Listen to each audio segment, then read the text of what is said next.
एक बहुत पहले की कथा में साल भर पहले लगभग एक बात कही थी कि आप शंकर का नाम ले रहे हैं, नहीं ले रहे हैं, आप राम का नाम ले रहे हैं, नहीं ले रहे हैं, आप भगवान कृष्ण का स्मरण कर रहे हैं, नहीं कर रहे हैं, आप माता रानी का, दत्त भगवान का, देवी देवता का नाम ले रहे हैं, ना ले रहे हैं, ये आपके ऊपर। पर जो हमारी श्वास निकलती है, आती है, जाती है, ये स्वयं आजपा जप कहलाती है। एक जप वो होता है जिसमें हम माला लेकर बैठते हैं, भगवान का गुणानुवाद करते हैं, भगवान का भजन करते हैं, स्मरण करते हैं। उसमें हमारी जिह्वा, चाहे सम्मुख जिह्वा हो चाहे घट जिह्वा, ये दोनों थोड़ी सी हिल भी जाती है। राम कहोगे तो भी हिलेगी, शिव कहोगे तो भी हिलेगी, है नाम जपोगे तो भी हिलेगी। ये घट जिह्वा, ये मुख जिह्वा तो थोड़ी हिल भी जाती है। पर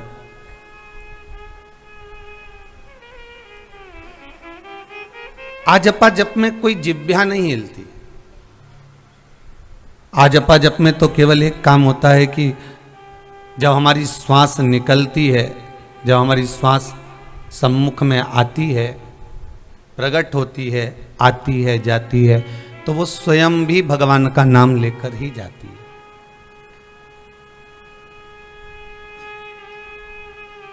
इसके पहले वाली कथा में एक बात कही थी आपको, आज फिर कहते हैं कि ये भारत की वो धरा है, भारत की वो भूमि है जिस भूमि पर, जिस धरा पर अगर कोई पापी से पापी भी मर जाता है, प्राण छूट जाते हैं, तो भी वो बैकुंठवासी कहलाता है, स्वर्गवासी कहलाता है। भले उसने कितना भी पाप कर्म करा,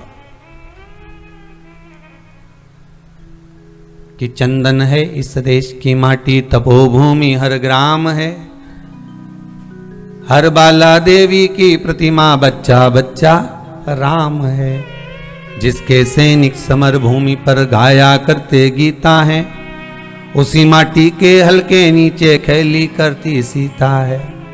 ये वो समर भूमि, ये वो आनंदमय धरा है, ये वो पृथ्वी है, ये वो भूमि है कि जिस भूमि पर पापी से पापी भी अगर प्राणों को त्यागता है तो भी वो स्वर्गवासी कहलाता है, तो भी वो बैकुंठवासी कहलाता है। ये वो धरा, ये वो आनंद इस धरा पर छाया हुआ है।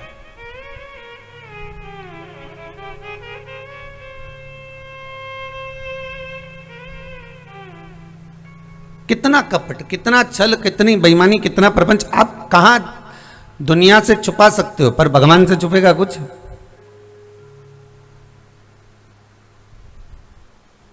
जैसे मोबाइल दिया जाता है, खरीदते हो तो भी उसमें एक चिप ऐसी लगा कर दे दी जाती है कि वो मोबाइल कहीं पर भी घूम जाए, नंबर बस बता दो, मालूम पड़ जाएगा किस जगह पर।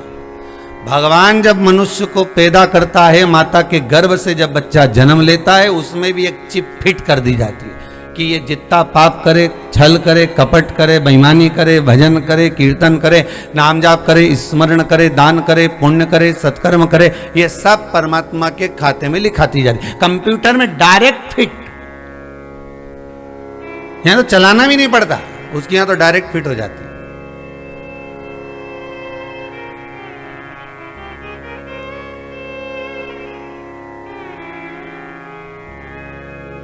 और हम दिन रात चिंता में लगे रहते हैं, दिन रात ये सोचते रहते हैं क्या होगा। वो कहे ना, फिक्र खा गई सभी को, फिक्र जगत का पीर, जो खा गया फिक्र को उसका नाम फकीर।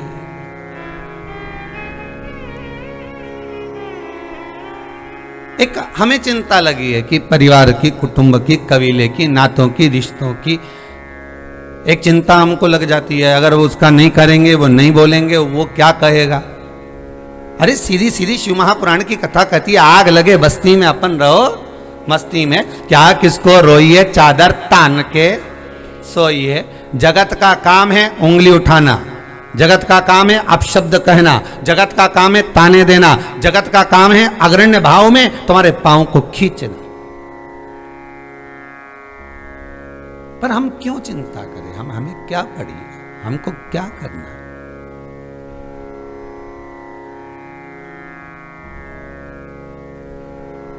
भगवान की भक्ति में डूबे रहो, नाम जाप करते रहो, नाम स्मरण करते रहो, प्रभु मिलेगा।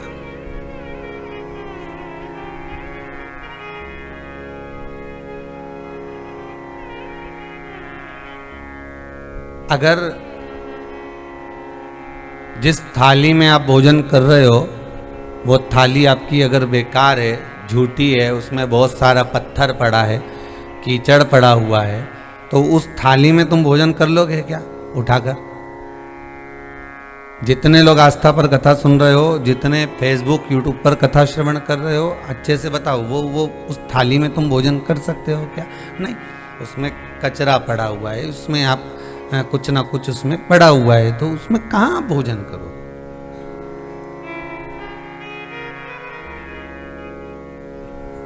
उसमें आप कैसे भोजन करो?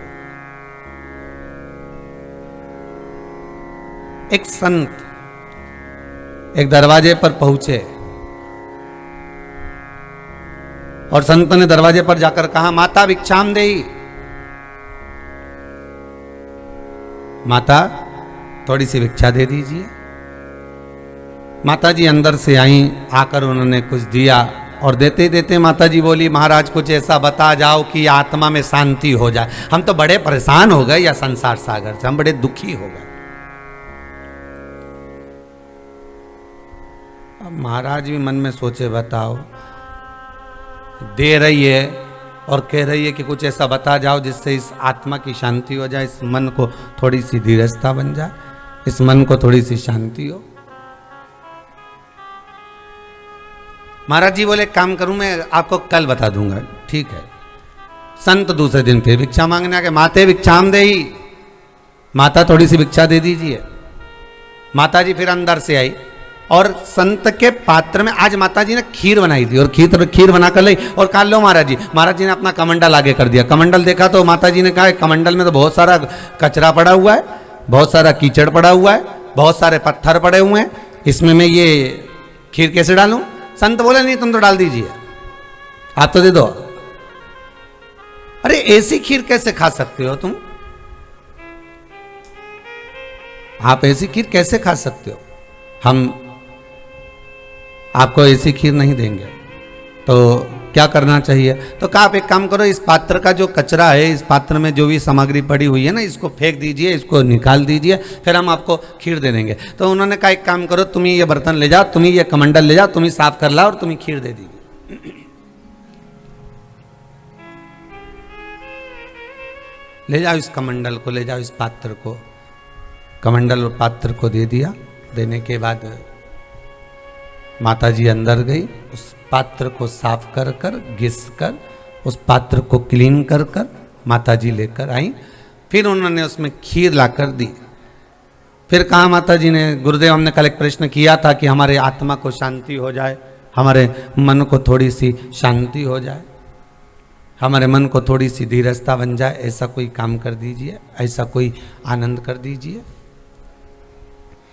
संत बोले, माता जी अभी मैंने खीर लेना चाहिए थी, तो पात्र के अंदर जो खीर डाल रही थी आप, तो उसमें कचरा भरा हुआ था, तो आपने खीर दी क्या? नहीं। फिर आपने क्या करा? पात्र को साफ कर कर लेकर आई, कमंडल को धोकर लेकर आई, और कमंडल को धोकर लेकर आई, साफ कर कर लेकर आई, तब जाकर उसमें तुमने खीर दी है, तब आपने उसमें खीर दी है। अगर इस आत्मा की शांति चाहते हो, इस मन की शांति चाहते हो, तो एक काम जरूर करिएगा।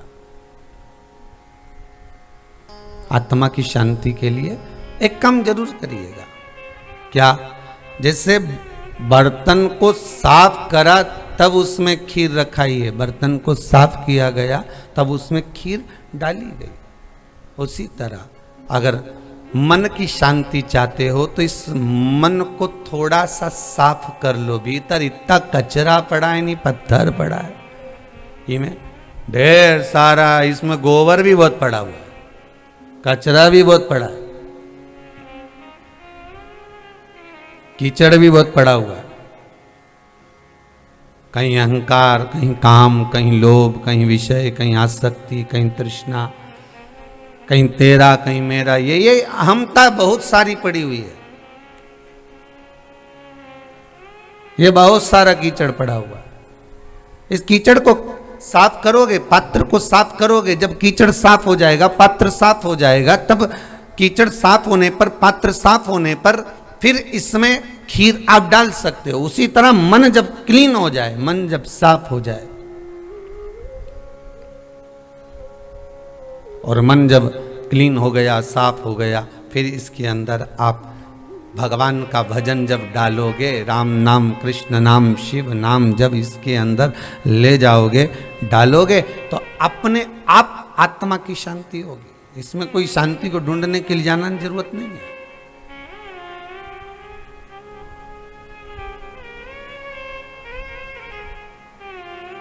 फिर हमें कहीं ढूंढना नहीं है उसको, फिर हमें ढूंढने नहीं जाना है उसको। महाराज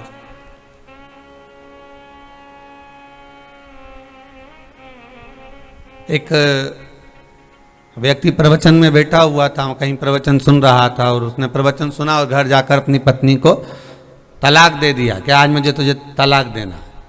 पत्नी बोली काय को देना, तुम तो प्रवचन में गए थे, प्रवचन में अच्छी चीज सीख के आते हैं कि तलाक सीख के आते हैं? मेरे को तेरे साथ नहीं रहना है। क्यों? महाराज जी ने प्रवचन में बोला था शांति के साथ रहो।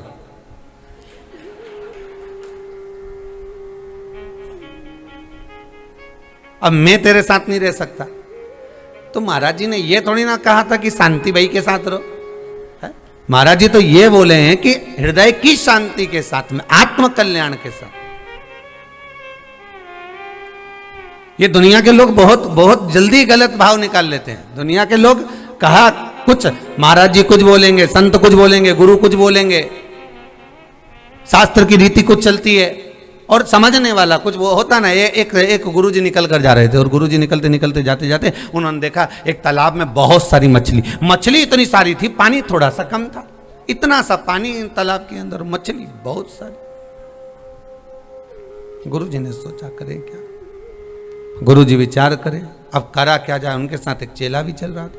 अब उन्होंने क्या देखा कि इतनी सारी मछली तालाब के अंदर है और पानी कम है, तो गुरुजी ने क्या करा, मछली को उठाया, निगलना चालू करा, मुख में डालते गए डालते गए डालते गए और निगल गए। चेले ने सोचा बताओ, गुरुजी तो प्रवचन में कहते हैं कि मांसाहार नहीं करना चाहिए, और ये तो संत ही पूरी निपटा गए, ये तो गुरुजी ही निपटा रहे, और जिंदा की जिंदा ही डाले जा रहे। अब इसको चेले को लगा कि अब अपन काय को छोड़े, तो इसने भी उठाई और निकल गया, उठाई निकल गया।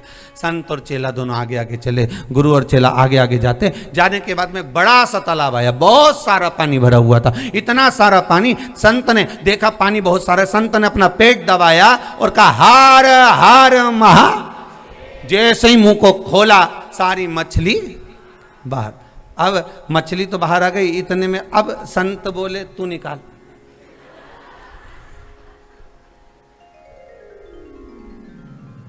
संत बोले अब तू निकाल दे, अब तू निकाल दे रहा। अब वो पेट भी दबाए, हर हर महादेव भी बोले, पर वो निकले ही नहीं।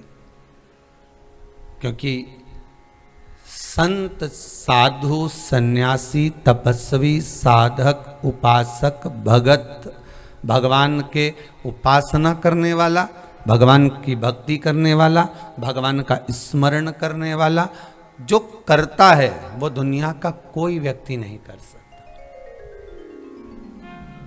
हम दूसरे को देखकर संकट सोमवार का व्रत तो कर लेते हैं, हम दूसरे को देखकर संकट सोमवार का व्रत रख लेते हैं कि उसने करा है एक बेलपत्री का व्रत, उसने करा है चूरमे का व्रत, उसने करा है मिश्री का व्रत, मैं भी करूंगी मिश्री का व्रत, और उसने मिश्री का व्रत कर भी लिया। अब चूरमे का करती थी तो एक टाइम चूरमा खा लेती थी, पर अब जब से मिश्री का करा, जब जब सोमवार आता ना तो रविवार से बीमार पड़ जाती।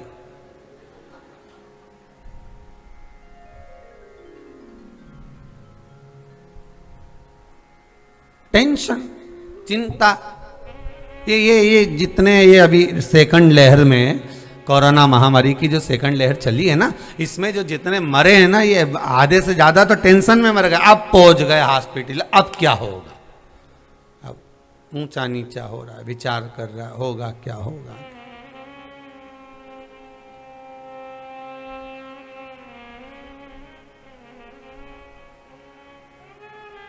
आधे से ज्यादा का विचार बस वो उसी में चले गया। पात्र साफ होगा तो उसमें खीर रख सकते हो, मन क्लीन होगा, मन साफ होगा तो उसमें परमात्मा आ सकता है। और यदि मन ही साफ नहीं है, मन के भीतर यदि आपके भीतर थोड़ा बहुत भी कपट छल छिद्र अगर भरा हुआ है तो फिर परमात्मा मिले कैसे? परमात्मा कैसे प्राप्त होगा? फिर उसके मिलन का भाव क्या है? निर्मल मन सो मोहि पावा। उसके मिलन का सबसे मूल अगर कोई कारण है, उसके मिलन का सबसे प्रथम अगर कोई साध्य आनंदमय कारण है तो वो परमात्मा केवल निर्मल भाव से मिल जाता है। परमात्मा केवल निर्मल स्वभाव से मिल जाता है, उसको और कुछ मिल भी, उससे और किसी चीज से मिलता ही नहीं।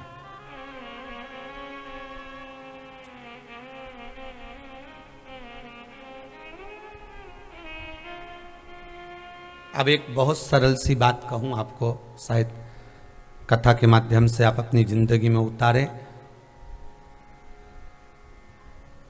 मंदिर में वीआईपी जो मंदिर होते हैं, बहुत अच्छे अच्छे बड़े बड़े जो मंदिर होते हैं, उन मंदिरों में, उन मंदिरों के भीतर ध्यान देना कि आपने 20,000 रुपये खर्च कर कर एक टिकट लिया मंदिर के दर्शन करने का। कितने का लिया है? जम के बोलो जरा। 20,000 रुपये। कोई ने 25,000, कोई ने 50,000, कोई ने 20,000, कोई ने 30,000, कोई ने 1,00,000 रुपये का टिकट लिया मंदिर में जाने का, दर्शन करने का। और एक व्यक्ति लाइन लगाकर खड़ा हुआ है, बहुत लंबी लाइन में लगा हुआ है। अब तुमने तो सोचा कि मैं 25,000 जमा कर दूंगा, 20,000 जमा कर दूंगा, भगवान का दर्शन कर लूंगा, भगवान मुझे मिल जाएगा। और एक 4 दिन से तिरुमाला में हमने देखा लोग 2-2 दिन से, 3-3 दिन से लाइन लगाकर खड़े हो, 24-24 घंटे लाइन लगाकर खड़े रहते। एक धर्म के धक्के खा रहा है, लाइन लगाकर खड़ा हुआ है। और एक टिकट, ऑनलाइन टिकट आया, बुक करा, आप गए, टिकट दिखाया, प्रवेश कर दिया, जाइए अंदर जाकर दर्शन कर लीजिए। पर कभी आपने जाकर तिरुमला में दर्शन किया होगा, तिरुपति में जाकर कभी आपने दर्शन करा होगा, तो तिरुमला तिरुपति में अगर आप जाकर दर्शन करेंगे तो वहाँ एक चीज़ देखने को मिलेगी आपको कि 50 रुपये का टिकट, 100 रुपये का टिकट, 500 का टिकट, 1000 का टिकट, चाहे 10,000 का टिकट, चाहे 5,000 का टिकट, ये सब लाइन अलग अलग चलती है। पर जब मंदिर में प्रवेश होता है, भगवान के मंदिर में जब दरवाजे से अंदर प्रवेश करते हो, चाहे 50 का हो, चाहे 500 का हो, चाहे 100 का हो, चाहे 1000 का हो, चाहे 20,000 का, चाहे 10,000 का, सब भगवान के दरवाजे पर जाकर एक साथ हो जाते हैं। वहाँ ना 50 की लाइन अलग होती है, ना 100 की लाइन अलग होती है, ना वहाँ 500 की लाइन होगी, ना वहाँ 1000 की लाइन होगी, वहाँ सब एक हो जाएंगे। वहाँ सब एक हो गए। फिर वहाँ 50 की लाइन नहीं है, वहाँ 100 की लाइन नहीं है, वहाँ 500 की लाइन नहीं है, वहाँ 1000 की लाइन नहीं है, वहाँ सब एक हो गए। शिव महापुराण की कथा यही कह रही, शंकर का अनुमोदन शिव तत्व यही कह रहा है। शिव महापुराण यही वर्णन कर रही है कि परमात्मा, तुम्हारी दृष्टि में यह हो सकता है कि ये धनपति है, ये गरीब है, ये करोड़पति है, ये ऐसा है, वो ऐसा है, पर शिव के सामने सब उसके लाखों दीवाने बड़े से बड़े उसके चरणों में कंकड़ माटी से पड़े, उसके तो हजारों लाखों भगत हैं, उस सब एक जैसे हैं उसके, कोई बड़ा नहीं कोई छोटा नहीं। कौन बड़ा? शिव का डमरू डम डम बोले, अगम निगम के भेद ये खोले। उसके सम्मुख में कोई बड़ा नहीं, उसके सम्मुख में कोई छोटा नहीं, उसके लिए सब बराबर, सबकी लेवलिंग बराबर।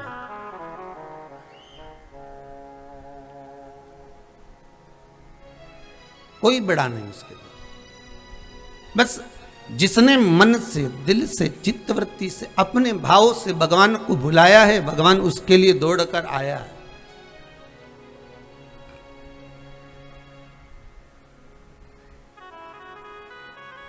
उसके लिए परमात्मा दौड़ कर आया, जिसने दिल से बुलाया।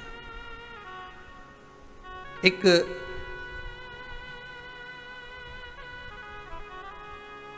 बारह वर्ष की बेटी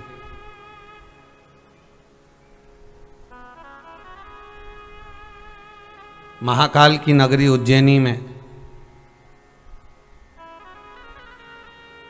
जिसके पिता नहीं, केवल घर में बूढ़ी माँ है, एक माँ, बूढ़ी, वो माँ भी नहीं थी, वो कहे दादी है, केवल दादी, केवल दादी, और वो भी बुजुर्ग, वो भी बूढ़ी।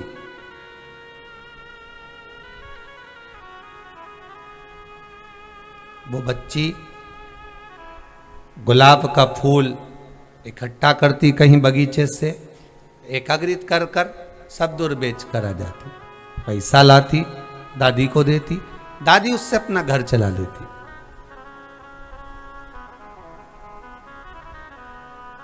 ठंड थी, नंगे पैर चल देती थी, कोई दिक्कत। बारिश थी, नंगे पैर चल देती, कोई दिक्कत नहीं। गर्मी तपने लगी, बहुत बहुत गर्मी बढ़ गई, बहुत गर्मी बढ़ गई। किसी एक पथिक का, जो महाकाल राजा का दर्शन करने जा रहा होगा, शंकर के मंदिर में जा रहा होगा दर्शन करने, महाकाल बाबा का दर्शन करते समय उस पथिक की दृष्टि उस फूल बेचने वाली बच्ची पर पड़ गई। और फूल बेचने वाली बच्ची पर जब पथिक की दृष्टि पड़ी तो उसने बच्ची से कहा, बेटा एक मिनट जरा आप इधर आओगी। हाँ अंकल, ये फूल ले लीजिए। अंकल ने कहा फूल तो हम ले लेंगे, हमारे साथ चलो। सामने साइड में दुकान थी जूता चप्पल की, उसने उसको चप्पल पहनवा दी।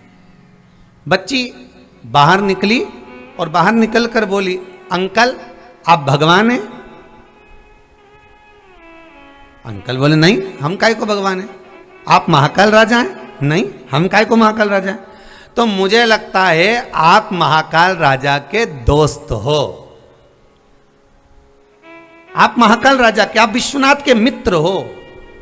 अंकल ने पूछा, बेटा तू मुझे मित्र क्यों कहती है, क्या बात किया? उसने कहा, अंकल कल मेरे पांव बहुत जल रहे थे, मैं महाकाल राजा के सामने जाकर हाथ जोड़कर निवेदन करी थी कि भगवान अब गर्मी बढ़ गई है, मेरे पांव बहुत जल रहे हैं। भगवान ने मेरी सुन ली और आपको भेज दिया। मैं जानती हूं आप भगवान के मित्र हो या आप भगवान हो, इसलिए आपने मेरे पांव में चप्पल पहना दी है। शिव पुराण कहती है भगवान के मित्र बनना बहुत कठिन विषय नहीं है कि हम भगवान के मित्र हैं। भगवान मित्र किसको बनाता है? वैष्णव जन तो तिनके कहिए जो पीड़ पड़ाई जाने। दूसरे की पीड़ा को जो जान रहा हो, दूसरे के दुख को जो जान रहा हो, दूसरे की तकलीफ को जो जान रहा हो, वो परम भगवदीय वैष्णव है। उसकी वैष्णवता का सबसे बड़ा सुख वही है कि वो दूसरे के दुख को जान रहा है। आप भगवान के मित्र बनना चाहते हो, थोड़ा हृदय को आनंदित बनाइए, हृदय को परमात्मा में लगाने का प्रयास करिए, इस चित्तवृत्ति को परमात्मा में डुबाने का प्रयास करिए, इस चित्तवृत्ति को कहीं सेवा में, कहीं सत्कर्म में, कहीं अच्छी जगह पर डुबाने का प्रयास करिए। और जहां तुम्हारा मन लगे, जहां तुम्हारा चित्त लगे, जहां तुम्हारा वृत्ति लगे, उस जगह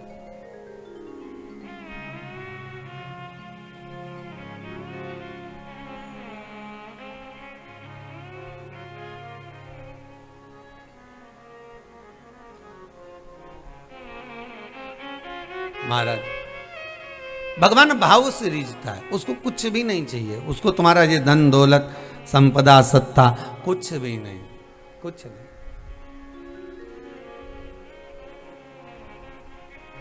भगवान से प्रार्थना करें, निवेदन करें, शंकर जो तुम्हारे चरणारविंद में हमारा चित्त लगा हुआ है, जो तुम्हारे चरणों में हमारा मन लगा हुआ है, वो छूटे ना। सियोर वाला महाराज इतना चिल्ला चिल्ला के बोलता है, इतना डांट डांट के बोलता है कि शंकर बैठा है, और अगर दुख आ गया तो नाम किसका खराब होगा? सियोर वाले महाराज का। आपको पहले भी कहा, फिर कहते, सियोर वाले महाराज का विश्वास मत करना। विश्वास करना तो वो त्रिकालदर्शी शंकर पर करना। साधेगा वो, तारेगा वो, पार लगाएगा वो। कौन आएगा अंतिम समय में? फिर वही कल वाली बात आ गई, 4 बांस 40 कंडे तो तुम्हारे मरने पर कोई भी ले आएगा, पर 4 हाथ वाले को तो केवल एक शिव महापुराण ही लेकर आएगी, इसके बाद कोई नहीं लेके आ सकता। जो कथा तुमने सुनी है, जो कथा का तुमने स्मरण करा है, जो कथा का रसास्वादन तुमने करा है, जो कथा का भाव आप श्रवण कर रहे हो, अंतिम समय में अगर नारायण का दर्शन कराएगी तो यही कराएगी, इसके सिवाय कोई करा ही नहीं सकता। इसके सिवाय कोई भगवान का दर्शन नहीं करा सकता। किसकी सामर्थ्यता है जो भगवान का दर्शन करा दे? किसकी सामर्थ्यता हो जो भगवान से मिलवा दे? कौन?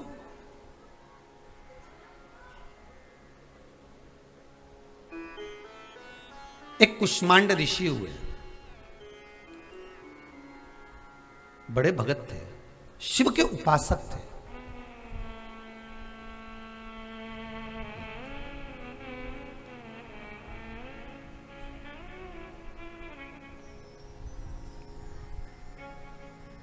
और कहीं जरूरी है क्या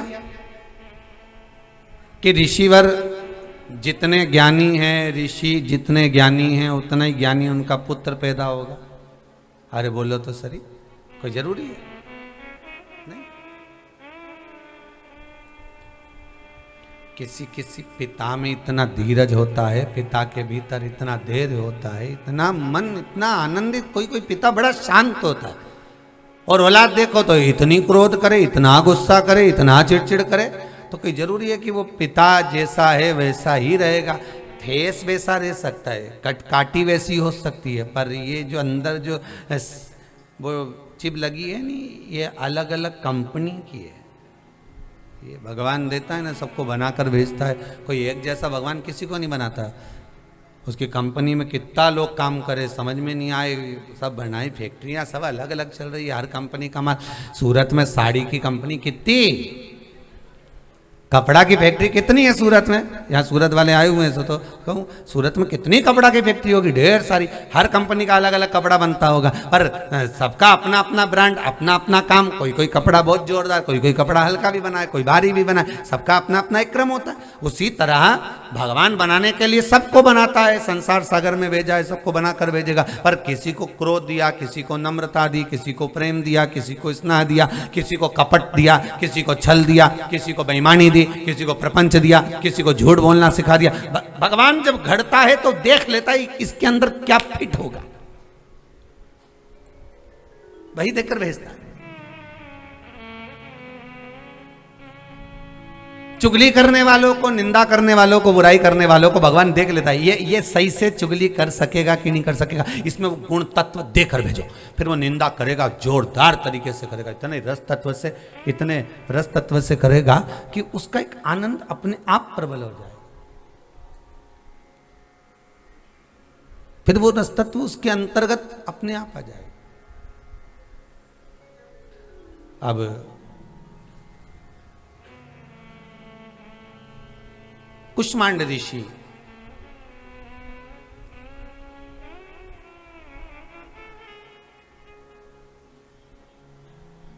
कली काल में, कलियुग में, सतयुग में सबसे पहला पार्थिव शिवलिंग का निर्माण सतयुग में माता उमा, सती, कात्यायनी, कुष्मांडा, चंद्रघंटा, स्कंदा आदि करी, पार्वती मैया करी।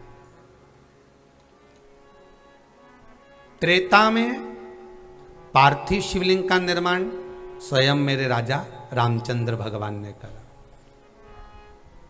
लंका पर चढ़ाई करते समय सुंदर शिवलिंग का निर्माण किया। द्वापर में शिवलिंग का निर्माण स्वयं भगवान कृष्ण करे, यमुना जी के घाट पर। आपको पहले कथा में वर्णन कर चुके हैं, यमुना के घाट पर पार्थिव शिवलिंग का निर्माण भगवान कृष्ण ने भी किया है।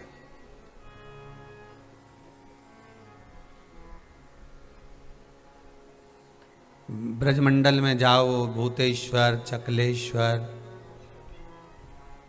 गोपेश्वर, आप यहां ना जाएं तो उसका कोई सुख थोड़ी ना है।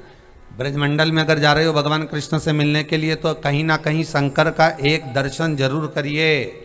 बिहारी जी का दर्शन करने जाओ तो मन में कामना कर कर जाना कि मुझे भूतेश्वर जाना है, कि गोपेश्वर जाना है, कि मुझे चकलेश्वर जाना है। ब्रजमंडल में जाओ तो एक शिव दर्शन का मन में भाव बना कर जाओ। तुम किसी के यहाँ मेहमानी करने जाओ, किसी के यहाँ तुम जा रहे हो, इंदौर जाओ, भोपाल जाओ, तुम्हारी मर्जी पड़े जहाँ जाओ हो, पर जहाँ जाओ पर एक मन में कामना बना के जाना कि मैं इंदौर जा रही हूँ, कहीं पर भी शंकर जी का मंदिर मिलेगा तो एक बार शिव मंदिर में जरूर जाऊंगी, हाजिरी पहले वहां लगाऊंगी।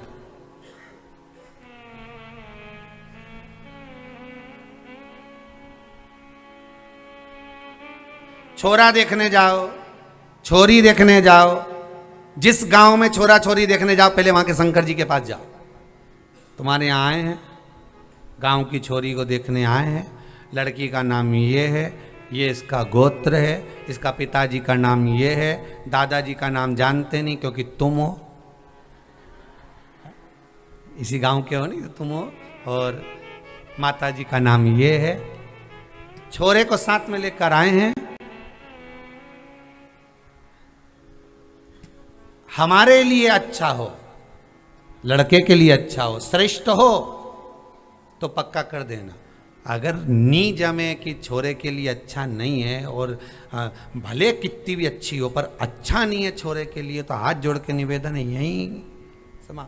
अब पक्का कौन करेगा? अब बोलो कौन पक्का करेगा? शंकर। कैंसिल भी कौन करेगा? शंकर। अब अपने को टेंशन नहीं लेना, अब सौंप दिया इस जीवन का सब भार तुम्हारे हाथों। अब अपने को टेंशन नहीं लेना, अब अपने को विचार नहीं करना, अब अपने को बिल्कुल विचार कर कर नहीं चलना, छोड़ दिया।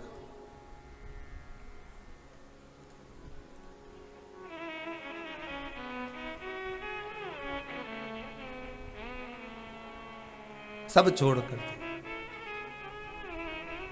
कहीं जाओ तो एक मन बना कर जाना महाराज। कहीं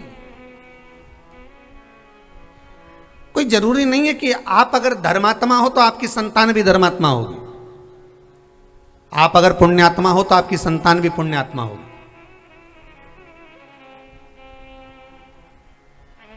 कई लोग कह देते हैं इनके पिताजी इतने बड़े दानी थे महाराज, क्या दान पुण्य करते थे, क्या भजन करते थे, क्या उनकी भक्ति में डूबे रहते थे, क्या जोरदार। तो हमने कहा औलाद, तो क्या औलाद का क्या किया, दिन भर दुकान उन पे बैठा रहे, गप्पे मारता रहे, और बेचारा बाप दिन भर काम धंधा करता, कार्य करता, भजन करता, शाम को फ्री होता, कथा सत्संग में चले जाता, और औलाद दिन भर गप्पा मारे, दिन भर। क्या ये जो कथा चल रही है ना शिव महापुराण की, कोई आपसे पूछ सकता है, कभी भी प्रश्न करने वाले आपसे प्रश्न कर सकते हैं कि सतयुग में तो माता सती ने, उमा ने, कात्यायनी ने, कुष्मांडा ने, पार्वती जी ने पार्थिव शिवलिंग बनाया था, त्रेता में राम जी ने बनाया था, द्वापर में कृष्ण जी ने बनाया था, कलयुग में किसने बनाया? सबसे पहला पार्थिव शिवलिंग का निर्माण इस कलिकाल में किसने आकर करा?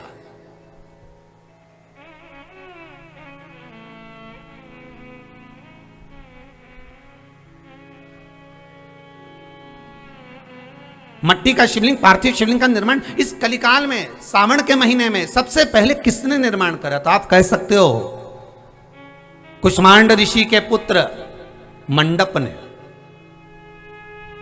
किसने बनाया था? कुष्मांड ऋषि के पुत्र मंडप ने सबसे पहला पार्थिव शिवलिंग का निर्माण श्रावण के महीने में किया था, सबसे पहला, इस कलिकाल में, इस कलिकाल।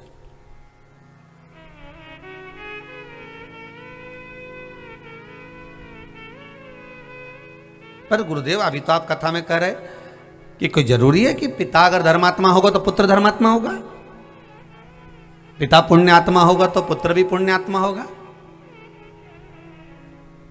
कोई जरूरी है कि पिताजी ड्राइविंग करते हैं तो बेटा भी ड्राइवर बनेगा? नहीं।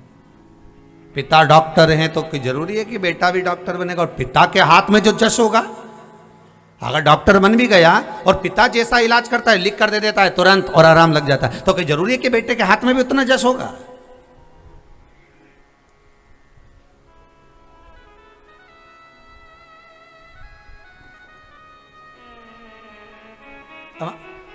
कई कई जगह हमने देखा है तो वो कहते हैं महाराज जी ये इनकी जो क्लिनिक है ना, यहाँ पर जो डॉक्टर साहब बैठते थे, इनके पिताजी जो बैठते थे ना, अरे गुरुदेव पिताजी तो केवल हाथ देखते थे और दवाई लिख के दे देते थे और तुरंत आराम लग जाए। अब पिताजी कहाँ चले गए? तो क्या तो चले गए, छोरा है, तो फिर अब दवाई तो वही है गुरुदेव, पर समझ में नहीं आए कि छोरा भी देखे पर आराम लगता है, पर बहुत बाद में, पर इसकी तो एक दवाई तुरंत आराम, समझ में नहीं आता। तो कोई जरूरी नहीं कि पिता जो करेगा वही बेटा करेगा और बेटा वो सी, नहीं। कुष्मांड ऋषि के पुत्र मंडप, और कुष्मांड जी इतने धर्मात्मा, पुण्य भजन कीर्तन स्मरण ऋषियों की गिनती में आते हैं कुष्मांड जी। और कुष्मांड ऋषि के पुत्र मंडप, और मंडप जब बड़े हुए तो पिता से बिल्कुल विपरीत हुए, एकदम विपरीत।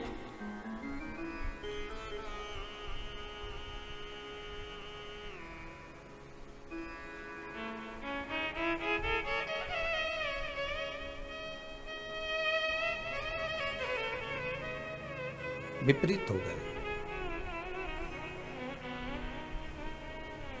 सब पिताजी बिठाते, बेटा सुनो, सारा गांव का लोग प्रवचन सुनने आता है, सारे गांव के लोग यहाँ प्रवचन सुनने, कथा सुनने, सत्संग सुनने, स्मरण करने आते हैं। पुत्र ए मंडप सुनो, तुम भी बैठा करो थोड़ी देर। अब मंडप जैसे ही कथा सुनने बैठा, पिताजी ने कथा चालू करी और मंडप ने देखा कि पिताजी ने आंखें बंद कर कर जो बोलना चालू करा तो मंडप बीच में से गायब हो गया।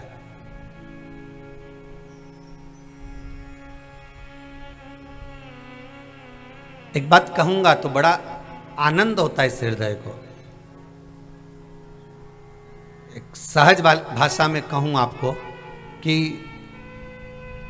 इस विठलेश सेवा समिति में लोग जो फोन लगाते हैं ना, सोमणी जी, राठी जी, आप हम बोले आपको, सोनी जी, इस विठलेश सेवा समिति में जो लोग फोन लगाते हैं वो लोग एक बात जरूर कहते हैं कि गुरुदेव जब से कथा चल रही है तो बच्चों में जागरूकता उत्पन्न हो गई,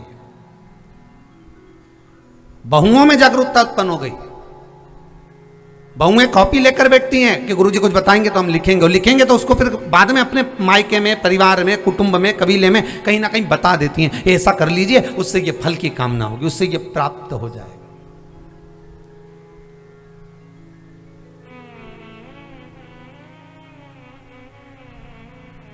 अगर दादी कथा देखने में देरी करते तो बच्चे रिमोट ला कर दे देते हैं, अरे दादी कथा चालू हो गई होगी, शिवर वाला महाराज आ गया होगा, कथा चल रही है शिव पुराण की कथा, चालू कर लीजिए। ये बच्चों में जो जागरूकता जागी है, बच्चों में जो प्रेम जागा है, जागरूकता जो प्रकट हुई है, जब जागरूकता सम्मुख में आई है, ऐसी जागरूकता देखने में नहीं मिली कभी,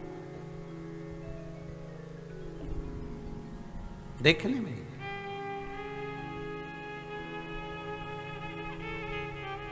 मोबाइल पर, फेसबुक पर, यूट्यूब पर शिव महापुराण की चर्चा, थोड़ी सी कथा चालू हुई और इन्होंने देखना, भले कुछ भी कर रहे हैं, गाड़ी चला रहे हैं, दुकान पे बैठे हैं, ऑफिस में बैठे हैं, काम कर रहे हैं, पर अपनी चित्तवृत्ति लगा कर रखें।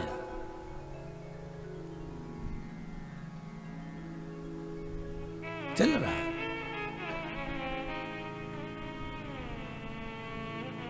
अब कुष्मांड ऋषि के पुत्र मंडप भग जाते, चले जाते, गए, इतने उद्दंडी हो गए, इतने उद्दंडी हो गए कि सारे गलत काम में डूब गए।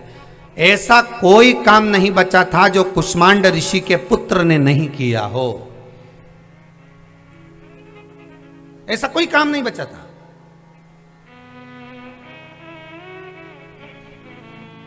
कोई जुआ खेल रहा है, वहां जाकर बैठ गए मंडप, उस जुए में मंडप भी शामिल हो। कोई हिंसा कर रहा है, मंडप वहां जाकर बैठकर। कोई झूठ में, कोई प्रपंच में, कोई काम में, कोई लोभ में, कोई आसक्ति में, कोई तृष्णा में वहां लगे।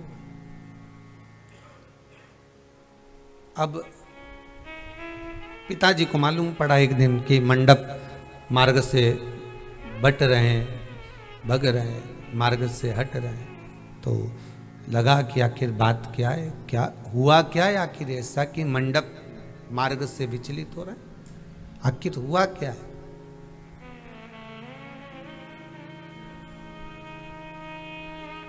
पिताजी ने बुलाया मंडप को, कुष्मांड ऋषि ने, मंडप इधर आओ। हाँ पिताजी, क्या आज्ञा है, बोलिए। मंडप, जब प्रवचन चालू होता है, कथा चालू होती है, सत्संग चालू होता है, तो तू कहां भग जाता है, तू कहां चले जाता है। पिताजी कुछ बता नहीं पाया, मंडप बस चुप रहा। समय आ गया, मंडप के दो दोस्त बन गए, मित्र बन गए, एक नादीप, दूसरा पठार। एक नादीप, दूसरा पठार। पठार और नादीप दो मित्र बन गए, और दोनों मित्रों ने देखा कि अब ये मंडप हमको मिल गया है, कुष्मांड ऋषि का पुत्र है और बड़ा ज्ञानी है, पर ये जुआ खेलता है, सारा बेकार काम करता है, पर एक काम नहीं करता है, ये चोरी नहीं करता है, तो क्यों ना एक काम करा जाए कि इसको अपने साथ चोरी में लगा लिया जाए।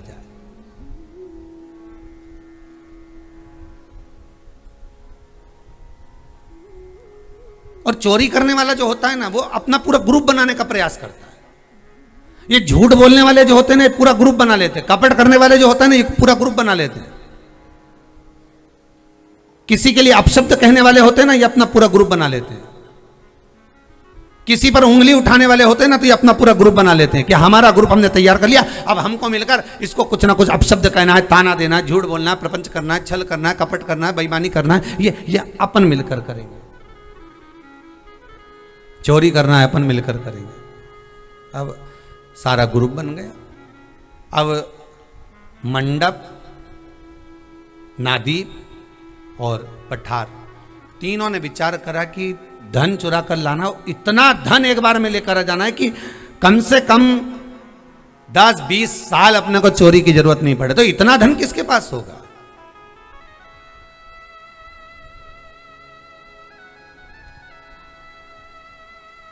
अगर इतना धन होगा तो होगा किसके पास?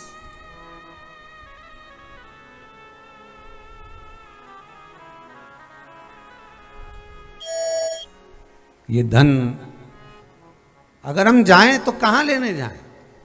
किसी ने कहा एक काम करो, पठार बोला इतना धन तो केवल राजा के पास ही हो सकता है, चलो वहीं चलते हैं। रात्रि के समय गए, राजा के यहां से धन चुरा कर लेकर आ गए। अब धन तो लिया है, पठार, नादीप और मंडप। मंडप ने विचार करा धन को बांटेंगे तो 3 हिस्से करना पड़ेंगे, एक मेरे पास आएगा, 2 इनके पास आएंगे, हिस्से 3 करना पड़ेगा। एक हिस्सा मेरे पास आएगा, 2 हिस्सा इनके पास जाएगा, धन के 3 हिस्से होंगे। एक काम ऐसा करता हूं कि ये तीनों हिस्से मेरे पास मिल जाए, कोई जरूरी है कि इनको दिया जाए?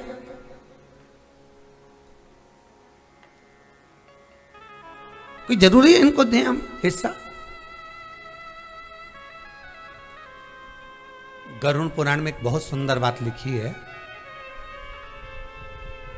किसी का मिठाई का डब्बा है, बहुत बहुत समझ में, बहुत ध्यान से सुनना महाराज। किसी का मिठाई का डब्बा है, किसी का टिफिन रखा है भोजन का, किसी का कोई पदार्थ रखा हुआ है, किसी का कोई सामान रखा हुआ है। जब तक वो अपने हाथ से ना दे दे, जब तक वो अपनी आज्ञा ना दे दे, तब तक उसकी वस्तु का भोग नहीं करना।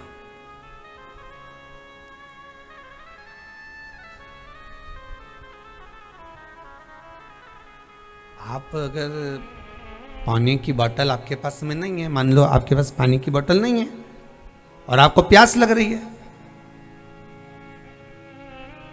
या तो सामने वाले व्यक्ति से आप प्रार्थना कर सकते हो, कह सकते हो कि भाई हमको प्यास लग रही है, हमको पानी चाहिए, आप हमें जल दे दीजिए, हमें बहुत तेज प्यास लग रही है, हमें पानी दे दीजिए। या तो आपको प्रार्थना करना चाहिए।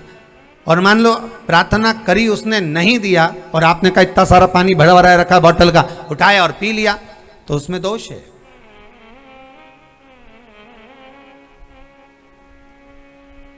किसी को दिए बिना किसी की वस्तु को स्वयं हथिया लेना, स्वयं किसी की वस्तु को अपना बना लेना, इसका दोष है। 94 नरकों में से एक नरक व्यक्ति को भोगना पड़ता है। 94 नरकों में से एक नरक मनुष्य को भोगना है। इन 94 नरकों में से एक जगह उसको जाना पड़े, भोग है, उसको भोगना है। अब पाप और पुण्य दोनों बड़े विचित्र हैं, बहुत ध्यान दीजिएगा महाराज। शक्कर कौन कौन ने खाई है? जितने लोग आस्था चैनल पर कथा सुन रहे हो, शक्कर कभी तो खाई होगी। अब शक्कर अंधेरे में खाओगे तो स्वाद अलग आएगा क्या? अरे बोलो तो जम क्या है? नहीं। और अगर लाइट जलाकर खाओगे तो, उजाला कर कर खाओगे तो स्वाद अलग आएगा? नहीं। शक्कर चाहे अंधेरे में खा लो चाहे उजाले में खा लो, शक्कर मीठी ही लगेगी, खारी नहीं हो जाएगी, नमक नहीं डल जाएगा उसमें, मिर्ची नहीं डल जाएगी उसमें, मसाला नहीं डल जाएगा। शक्कर वही है, तुम अंधेरे में खाओ चाहे उजाले में खाओ। उसी तरह शिव महापुराण की कथा कहती है, व्यक्ति के अच्छे कर्म बुरे कर्म, अगर अच्छा कर्म वो उजाले में कर रहा है चाहे अंधेरे में कर रहा है, उसका कर्म का लेख उसके भाग्य में लिख दिया जाता है। और बेकार कर रहा है तो बेकार लिख दिया जाता है।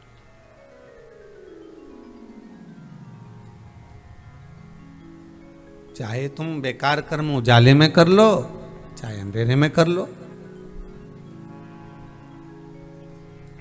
लाइट बंद है, मैं चोरी कर लेता हूं। लाइट बंद है, मैं थोड़ा सामान चुरा लेता हूं, मैं थोड़ा सामान अपनी जेब में रख लेता हूं।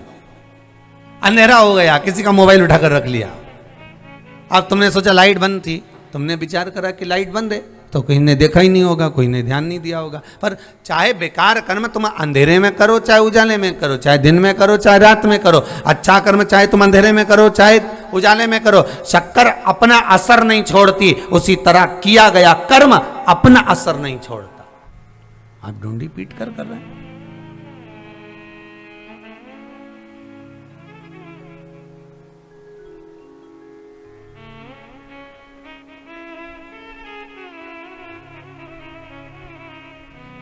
जब तुम्हारी मर्जी पड़े तब करो।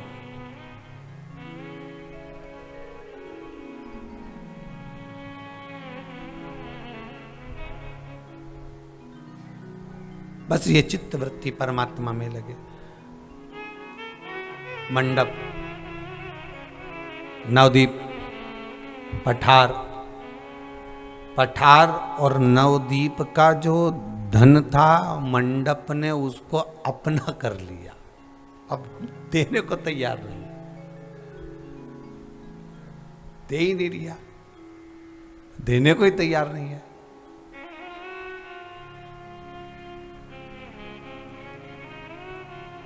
बहुत सोच समझकर खाना किसी का धन, किसी की संपदा। एक बहुत सुंदर चरित्र पहले कथा में कहा था, आज फिर कहते हैं, ध्यान में आएगा आपको। आपको ध्यान में आ जाएगा, बहुत पहले का चरित्र है, बहुत पहले का।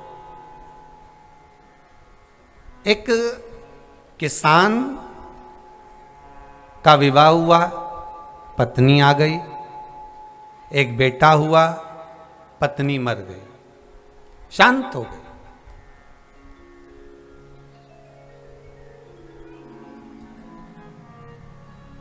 उसने दूसरी शादी कर ली। दूसरी शादी होने के बाद घर में पत्नी आई, बच्चा हुआ, पत्नी फिर मर गई। किसान के मन में यह भाव उत्पन्न हुआ कि अब शादी करने से कोई मतलब नहीं है, अब विवाह करने से कोई मतलब नहीं है, अब अपन को शादी नहीं करना है।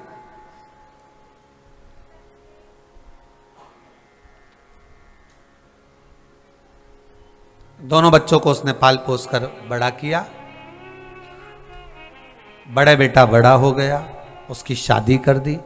शादी करे हुए केवल 2 साल निकले थे और 2 वर्ष के बाद पिता जो था वो शांत हो गए।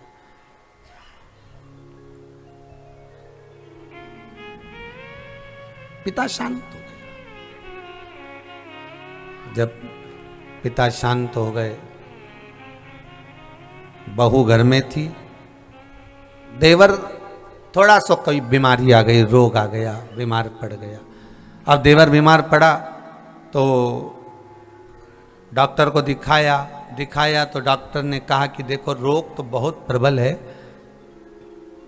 फिर भी खर्चा करो थोड़ा सा तो हो सकता है कि बच जाए।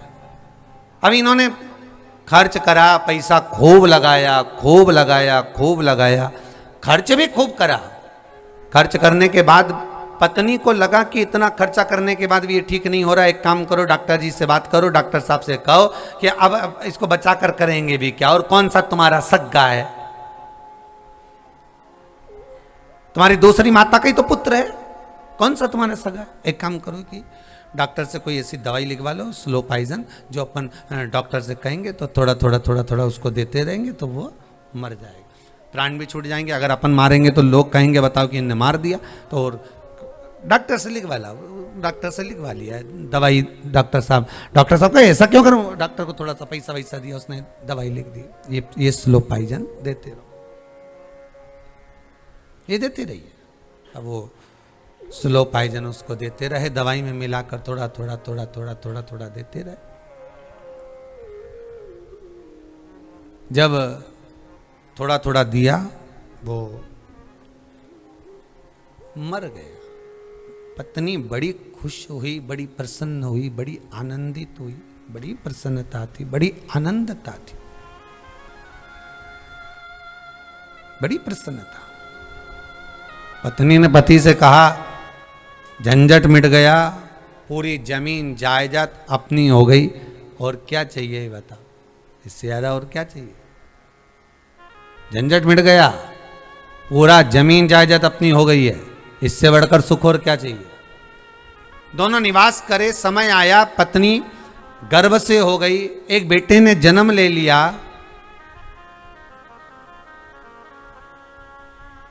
बेटा बड़ा हो गया, शादी हो गई, बहू घर में आ गई, 6 महीने हुए, बेटा बीमार पड़ गया, उसको भी रोग हो गया। सारा पैसा लगा दिया पिताजी ने, माताजी ने, सारी जायदाद लगा दी, जमीन बेच कर लगा दिया, ठीक नहीं हुआ। बाप आज फूट कर रो रहा था, ऐसा मैंने क्या करा जो तू इतना बीमारी में पड़ा हुआ है और ठीक नहीं हो पा रहा है, ऐसा मैंने क्या कर दिया, ऐसा मैंने क्या कर दिया। रोता रोता पिता बाहर निकल कर जा रहा था, पिता बाहर की ओर जा रहा था। इतने में जो पड़ा हुआ पुत्र था वो रोते रोते कहता है, भैया अपने हिस्से का मैंने अपने ऊपर खर्च करवा लिया। बाप आकर बेटे के सिर पर हाथ रखकर बोला, बेटे के सिर पर हाथ रखकर बोला, बाप पिता बेटे के सिर पर हाथ रखकर कहता है, बेटा मैं तेरा भाई नहीं, मैं तेरा पिता हूं। मैं तेरा भाई नहीं, मैं तेरा पिता हूं। वो पड़ा हुआ बेटा कहता है, कौन पिता? कौन से संबंध, कौन से नाते, कौन से रिश्ते, कौन सा कुटुंब, कौन सा कबीला, कौन से नाते, कौन से रिश्ते, कौन सा कुटुंब? मैं तेरा भाई नहीं, मैं तेरा पिता हूं। पिता? उसने कहा कोई पिता नहीं। पूर्व में मैं तुम्हारी सौतेली माता का पुत्र, तुम्हारा भाई, तुमने मुझे स्लो पॉइजन देकर मार दिया जमीन जायदाद के लिए। वो जायदाद तुमने रख भी ली, तुम्हें तुम्हारा पुत्र बनकर आ गया और अपना हिस्सा अपने ऊपर खर्च करा कर जा रहा हूं।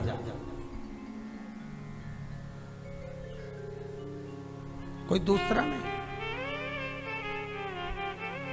अपना हिस्सा अपने ऊपर खर्च करा कर जा रहा हूं। इसलिए फिर निवेदन करूंगा, मैं बारंबार निवेदन करूंगा, मत बुरे कर्म कर बंदे वरना पछताएगा। भगवान की आंखों से तू बच नहीं पाएगा, तू बच नहीं पाएगा। बड़ा मुश्किल है बचना।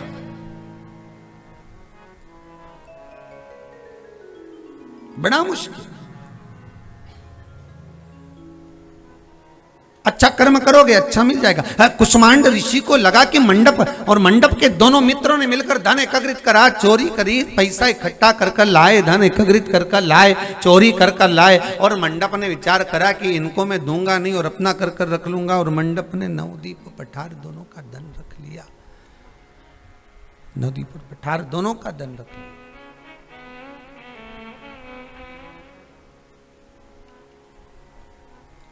तीनों में विवाद हो गया, तीनों में झगड़ा हो गया, तीनों में विवाद, तीनों में झगड़ा। पठार ने कहा, नवदीप ने कहा, पठार और नवदीप दोनों बोले। पठार भी बोला, नवदीप भी बोला। पठार और नवदीप दोनों बोल रहे हैं।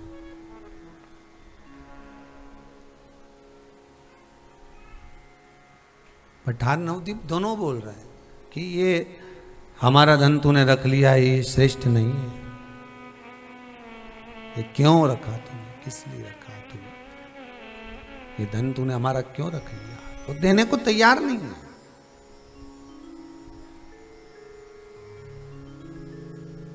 मंडप जो चोरी का धन था उसको लेकर गया और चोरी के धन को ले जाकर मंडप ने, चोरी के धन को ले जाकर मंडप ने वैश्या के पास में रख दिया।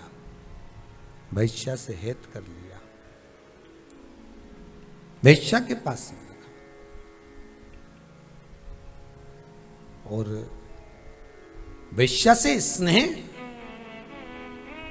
एक बात मैं आज के बच्चों को कहना चाहूंगा, नवयुवक टीम को कहना चाहूंगा, धन जब बढ़ता है, रुपया जब बढ़ता है, धन जब बढ़ता है, पैसा जब बढ़ता है, सत्ता वैभव जब बढ़ता है, धन जब बढ़ता है, तो तीन मित्र आपके बन जाते हैं, ताली, थाली और प्याली। प्रशंसा करने वाले, होटल में खिलाने वाले और मदिरा पिलाने वाले, ये तीन बढ़ जाते हैं।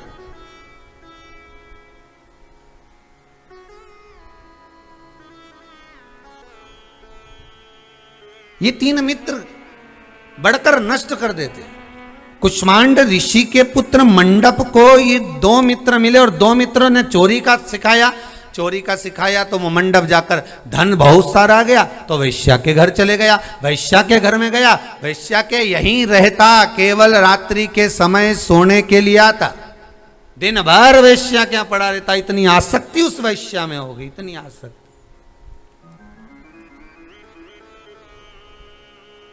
और इतनी आसक्ति उस वेश्या में हो गई कि चित्त एक क्षण के लिए, एक मिनट के लिए, एक पल के लिए, एक घड़ी के लिए नहीं रह रहा। इतनी आसक्ति हो गई। अब तो कुष्मांड अब केवल रात्रि को आता है और रात्रि को कुष्मांड ऋषि मंडप को देखते हैं। कुष्मांड ऋषि मंडप को देखते हैं और कुष्मांड ऋषि ने जब मंडप को देखा और देखकर पूछा, बेटा रात्रि में तुम आते हो, केवल दिन भर गायब रहते हो, कहाँ जाते हो, क्या हुआ तुमको, क्या बात है, क्या हुआ, क्या है तुमको? कहा कुछ नहीं पिताजी, बस ऐसे ही। एक दिन वेश्या के यहां पर पलंग पर लेटा हुआ था। आज रात्रि को पिता के घर नहीं गया है मंडप। आज कुष्मांड ऋषि का पुत्र घर नहीं आया, रात्रि को बस पलंग पर सो रहा था। आधी रात को इसको प्यास लगी।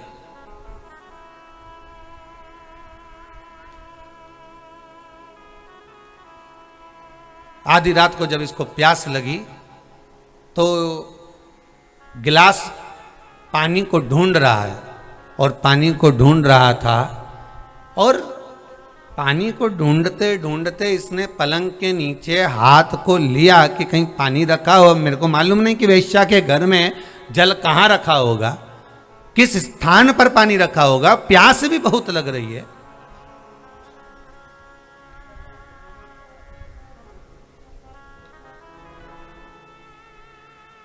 ना जाने जल कहां रखा होगा, ढूंढ रहा है। मंडप ने हाथ पलंग के नीचे करा तो एक पात्र हाथ में आ गया। एक पात्र हाथ में आया और पात्र जब हाथ में आया तो उसने उस पात्र को देखा तो उसको लगा कि इसमें पानी ही भरा होगा, गिलास में जल ही होगा, गिलास में पानी ही होगा। गिलास उठाया, पिया तो उसको स्वाद समझ में नहीं आया कि पानी का ये स्वाद कैसे बदल गया। आखिर ये गिलास में है क्या, क्या पदार्थ है, क्या रखा हुआ है, इसमें कोई स्वाद ही नहीं आ रहा, इसमें कोई स्वाद ही नहीं बैठ रहा। रात्रि को पी गया। सवेरे उठा, उठते से ही उसने सबसे पहले उठा और उठते से ही पूछा उस वैश्या से, रात्रि को मुझे बड़ी प्यास लग रही थी, बहुत तेज प्यास लग रही थी और मेरे को पानी नहीं मिला तो मैंने पलंग के नीचे हाथ को फेरा, एक गिलास मिला, उस गिलास में कुछ रखा था, मैं पी गया हूं, मैंने पी लिया है। क्या था वो, क्या था जो मैंने पिया, था क्या वो? तो कहा, वैश्या ने कहा वो और कुछ नहीं थी, मदिरा थी जो तुमने पिया।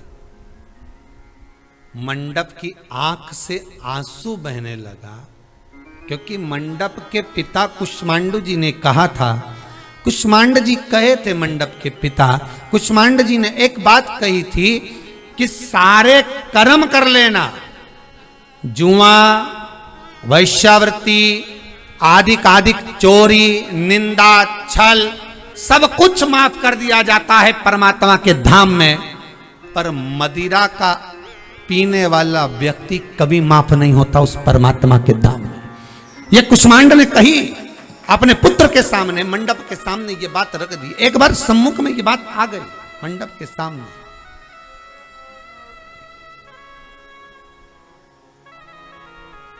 बड़ा आज के जमाने में लोगों को बड़ी फैशन लगती है, बड़ी फैशन। ये बड़े बड़े जो लोग होते हैं ना, इनको बड़ा फैशन लगता है। बताओ, हमारे वो मित्र दोस्तों पार्टी कर रहे हैं, बैठ रहे हैं, एंजॉय कर रहे हैं, तो करो नहीं है एंजॉय, पार्टी भी करो, पर जरूरी है कि मदिरा का पान करो? कहा कौन सा जरूरी कि मदिरा का पान करो? मदिरा का पान करो। अब ये कोई जरूरी है कि मदिरा का पान करना ही जरूरी है, मदिरा का पान ही करोगे तो ही पार्टी होगी? नहीं नहीं नहीं नहीं मारे नहीं।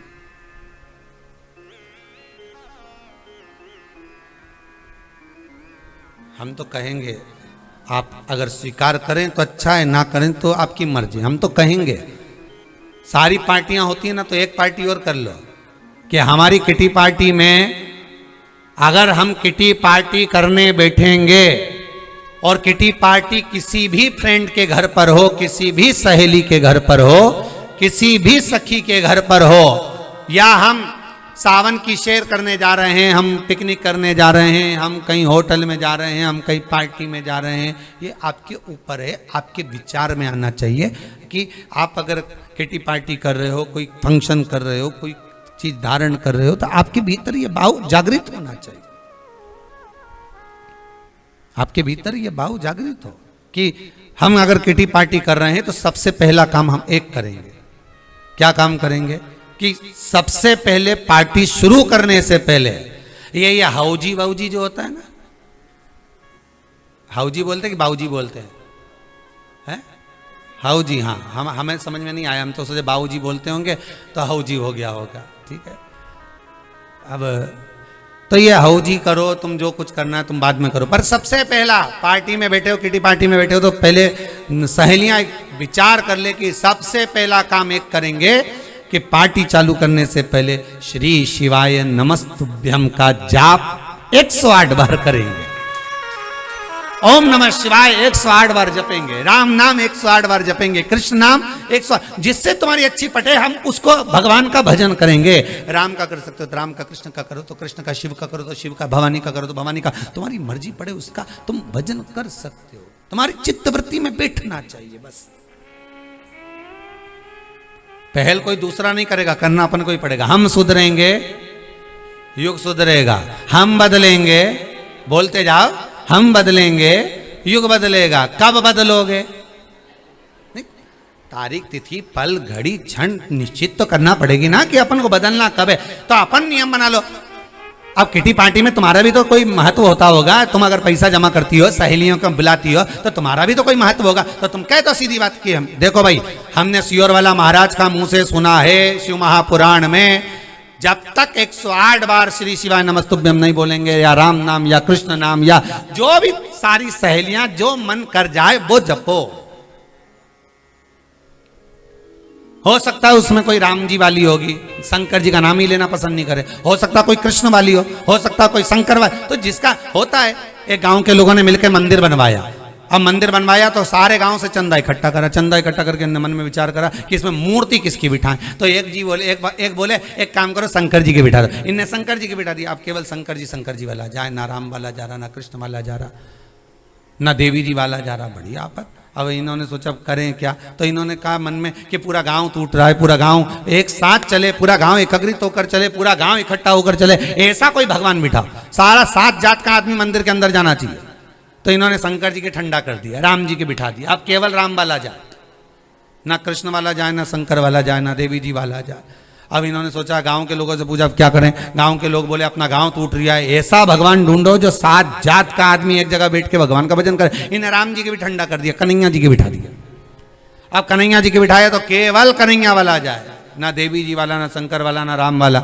अब इन्हें कहा क्या करें, तो इन्हें कन्हैया जी के भी ठंडा कर दिया, देवी जी के बिठा दिया। अब देवी जी वाला जाए, ना शंकर, ना राम, ना कृष्ण। बड़ी आफत हुई। इन्हें देवी जी के भी ठंडा कर दिया, मंदिर में ताला लगा दिया, ताला लगा के चाबी रख ली, सरपंच साहब को दे दी, सरपंच साहब ने चाबी रख ली। अब गांव में एक संत आए, 2-4 साल बाद संत आ गया। संत के पास सारा गांव का लोग इकट्ठा होकर गया, संतों से जाकर निवेदन करा, गुरुदेव हमारे गांव में एक मंदिर, 7 जात का लोग उस मंदिर में जाता है और सारे गांव के लोगों ने चंदा इकट्ठा कर मंदिर बनवाया है, पर हमने राम जी बिठाया, शंकर जी बिठाया, शंकर वाला जाए, राम जी बिठाओ तो राम वाला जाए, कृष्ण जी बिठाओ तो कृष्ण वाला जाए, देवी जी बिठाओ तो देवी जी वाला जाए, पर बाकी का लोग नहीं जाता। ऐसा कोई देवता बता दो गुरुदेव कि 7 जात का आदमी, हर तरह का व्यक्ति, सब एक जगह पर बैठकर भगवान का भजन करे, ऐसा कोई भगवान बता दो। तो इतने में संत बोले काम करो, ये मंदिर तोड़वा के होटल बनवा दो। 7 जात का आदमी एक जगह खाना पसंद करेगा, पर एक जगह बैठकर भजन गाना पसंद नहीं करेगा।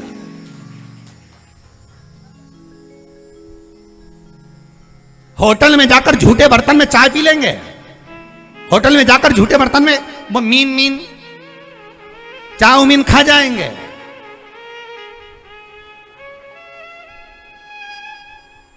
और एक और चीज थी, बघार की बघार, हाँ जो भी हो, वो झूठे बर्तन में खा लेंगे, वो झूठे बर्तन में वो गुपचुप खा जाएंगे, पर तब आवाज नहीं आएगी कि झूठा है। कौन खाकर गया, कौन जात का, कौन समाज का, कौन बिरादरी का, कैसा खाकर गया। और भगवान का भजन करने की बारी आए तो हम कोई राम जी का मंदिर जाएं, हम कोई कृष्ण के मंदिर जाएं, हम कोई शंकर जी के मंदिर जाएं।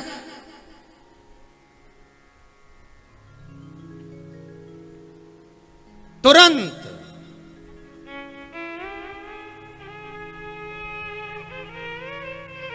व्यक्ति भटक गया मार्ग से। मंडप जो गिलास में पड़ा था वो पी गया, मंडप पी गया।